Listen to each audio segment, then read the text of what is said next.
This is NegotiateX TV. Welcome to another episode of the NegotiatEx podcast. I am your co-host Nolan Martin, and with me today is my good friend Aram. As usual, how are you doing, sir? I'm great. Weather's great here in lovely New Hampshire. We've had tons of rain, which I know some of our listeners out west would probably love to have, and I wish I could. I wish I could send some of it to you. But things are green. The weather's good. The kids are good.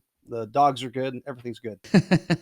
Yeah, we took a trip to Lake George in New York, and if you've never been, it is absolutely gorgeous. Kind of a hidden gem there around the Albany area. So definitely had a blast. If you're ever in that area, you should probably check it out. Yeah, I like that area too. We've maybe not quite as far as Albany, but like Fort Ticonderoga and Lake Champlain area is pretty on the. We've been more on the Burlington side, the Vermont side, so very pretty. All right, so I'm excited about today's episode. One, because we got in from a listener, and it's a question as to, is it feasible or good for you to reach an outcome for the purpose of hopefully getting something better on down the road? So in this person's example, they agreed to something up front that may not have been as beneficial as they would have liked because they think that in the future they're going to get that desired outcome.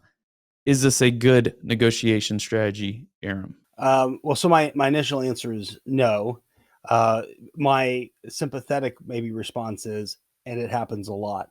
So I think that people often do this, whether it's in business negotiations or it's even in kind of personal relationship sort of negotiations, and we will kick another issue that's really important to us down the road because we say, well, if we can get in now, we can make them happy now. If we can get to some sort of operational kind of happenings or understanding now, we're going to make it up later.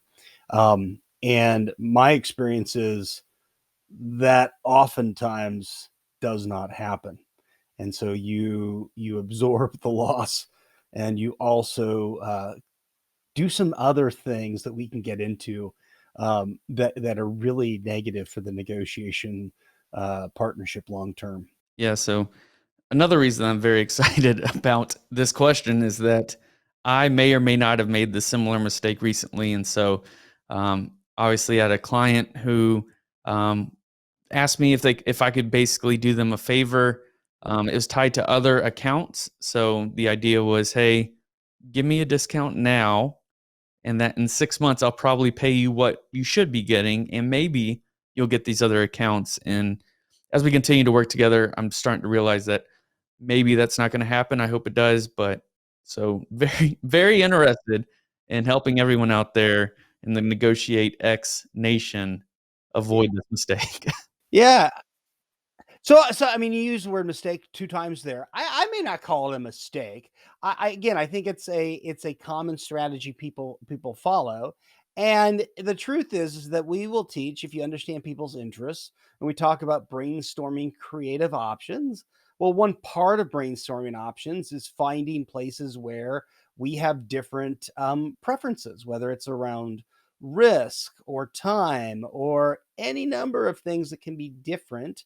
And so we think about different ways to make creative trade-offs and create, value long term between, what you can do for me now today and I can do for you over time. And so I think so we don't want to miss the point that's not a bad thing to do.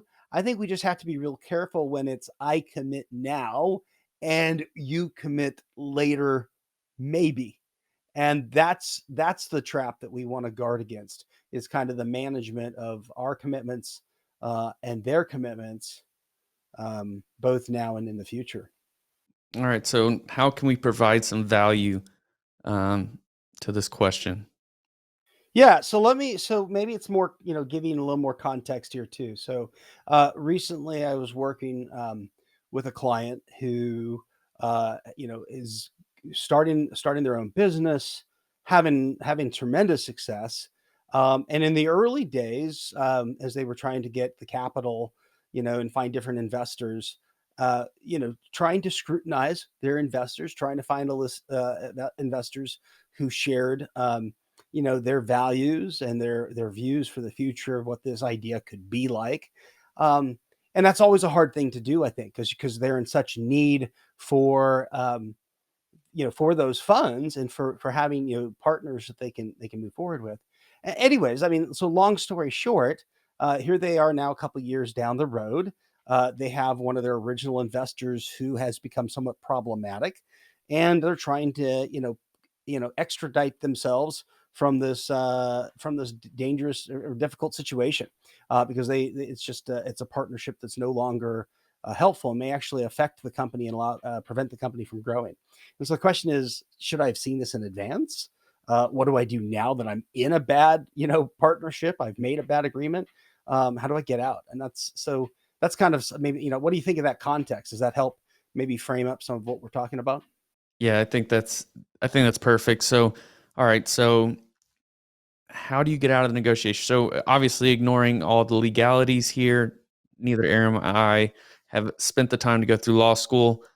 So, but how should we approach this as two individuals in disagreement and try and work to some sort of solution or conclusion to this problem?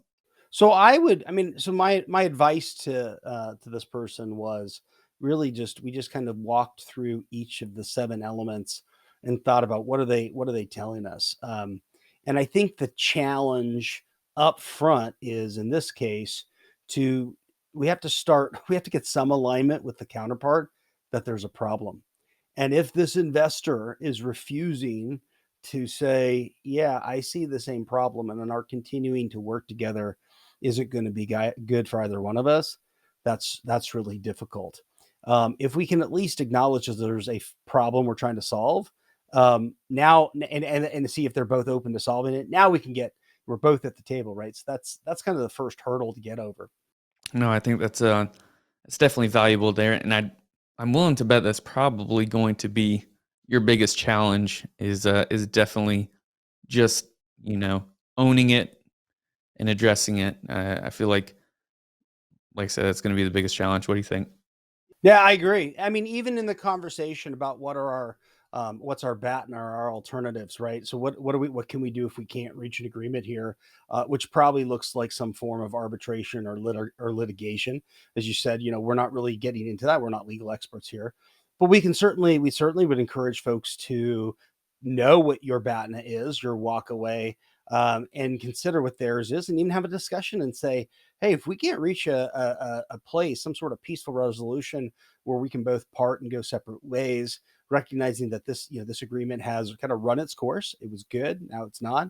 Um, there's going to be some costs to both of us, whether that's just financial or it's time or it's our reputations once things get out into the media. And so maybe our alternative of going one of those more legal routes isn't ideal.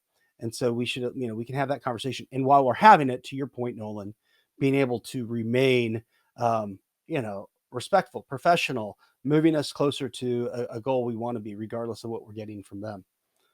You said at the top of this, you said, this is something you've kind of experienced too. I don't know what you can share from that experience, but what are your thoughts on different ways you would manage your own situation?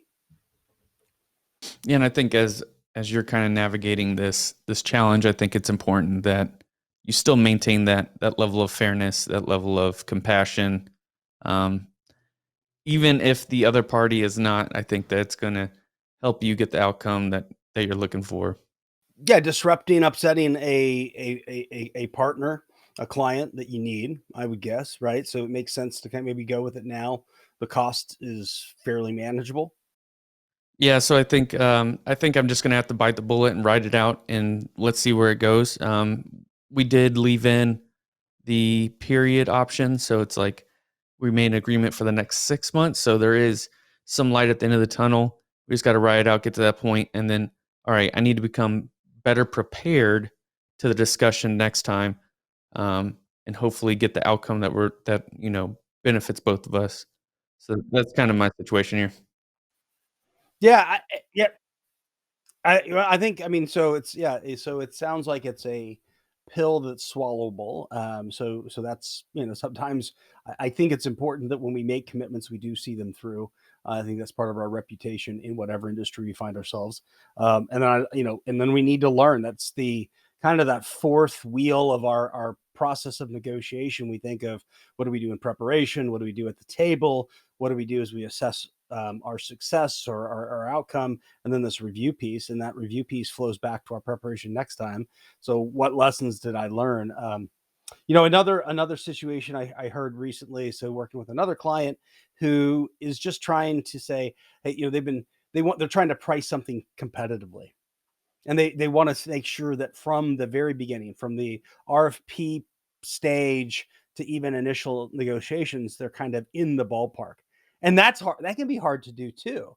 When a company put out an RFP, you submit that proposal. Am I priced competitively? How do I know? And so this is even earlier than, getting to the negotiation table formally, or getting into implementation, which are kind of the two other places. But I think this kind of shows up there too, that am I clear on what my interests are? And is that captured in this proposal? Am I clear on, maybe more than just one way to price this? Am I clear on, what's fair and reasonable in terms of both precedent and practice, industry practice, market standards, that says this is where we should be priced. I mean, those are things that, as you talk about preparation, we need to be doing, so that we can even enter in those early stages of the negotiation in a healthy manner. Well, today's a quick episode here on NegotiatEx Podcast, but this is a podcast that is all about delivering massive value to your business and your life. So Aaron, with that, what is a key takeaway for our audience today? So today, we were just talking briefly about protecting ourselves from bad agreements. And I think we certainly saw that the risk is you can enter into a bad agreement in several stages. My preparation is lousy, that can affect it. My conduct at the table, I think if I'm operating on an assumption I can make it up later, I may make concessions at the table that are going to come back and bite me later. If I don't do a very good job of thinking about how I'm really measuring success, that can affect it. If I'm not doing a very good job in my review, I'm not going to learn. Now all of a sudden this becomes a pattern. I make a pattern of poor, negotiated agreements. And I would say that's where I would encourage you.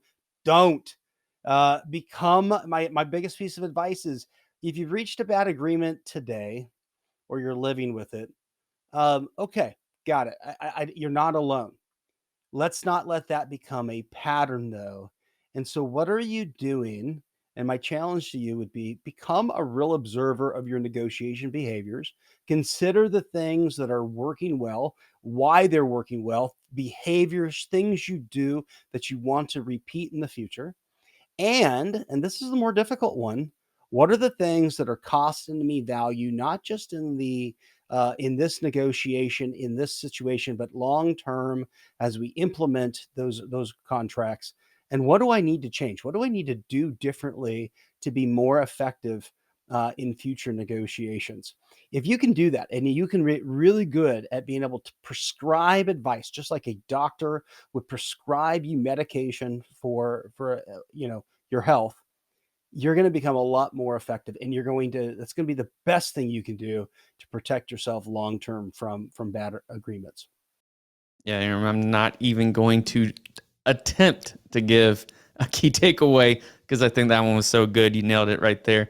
So this is a podcast that is about elevating your influence through purposeful negotiations. I hope you enjoyed it today. If you have any questions that you'd like to cover, or any questions to us that you'd like to get Aaron's thought about, shoot it to us at team@negotiatex.com.